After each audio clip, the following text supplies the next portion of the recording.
साथियों, बिल्व पत्र के बारे में आज चर्चा करेंगे। कब तोड़ना चाहिए, कैसे बिल्व पत्र चढ़ाना चाहिए। बिल्व पत्र तोड़ने का निश्चित काल क्या है, किस समय नहीं तोड़ना चाहिए।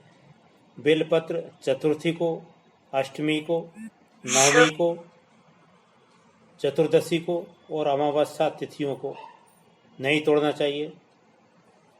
संक्रांति के समय भी नहीं तोड़ना चाहिए और सोमवार को तो विशेष रूप से बिल्व पत्र कभी नहीं तोड़ना चाहिए। यदि नूतन बिल्व पत्र न मिले तो चढ़ाए हुए बिल्व पत्र को ही बार बार धोकर चढ़ाना चाहिए।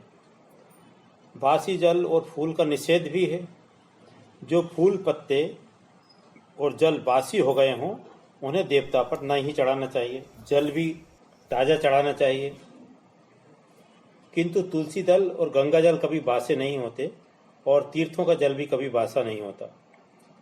वस्त्र, यज्ञोपवीत और आभूषण में भी बासा होने का दोष नहीं लगता और माली के घर में लगे रखे हुए फूल भी कभी बासी नहीं होते, उनमें बासी दोष नहीं आता है। नारद जी ने मानस फूल को सबसे श्रेष्ठ फूल कहा है। उन्होंने देवराज इंद्र को बतलाया है कि हजारों करोड़ों बाहरी फूल को चढ़ाने से जो फल प्राप्त होता है वह केवल एक मानस फूल चढ़ाने से प्राप्त हो जाता है। मानस पुष्प ही उत्तम पुष्प होता है। बाह्य पुष्प तो निर्माल भी हो जाते हैं। मानस पुष्प में बासी आदि का कोई दोष नहीं होता है। इसलिए पूजा करते समय मानस से गढ़कर फूल चढ़ाने का अद्भुत आनंद अवश्य प्राप्त करना चाहिए। मानस फूल यानी कि मानस पूजा, मन से ध्यान करके, आंखें बंद करके, कहीं से भी फूल एकत्रित करके और मन से ही भगवान को चढ़ाने की मानस पूजा, मानस फूल कहा गया है। और मानस पूजा ही सर्वश्रेष्ठ होती है, उसमें किसी प्रकार का दोष नहीं होता है।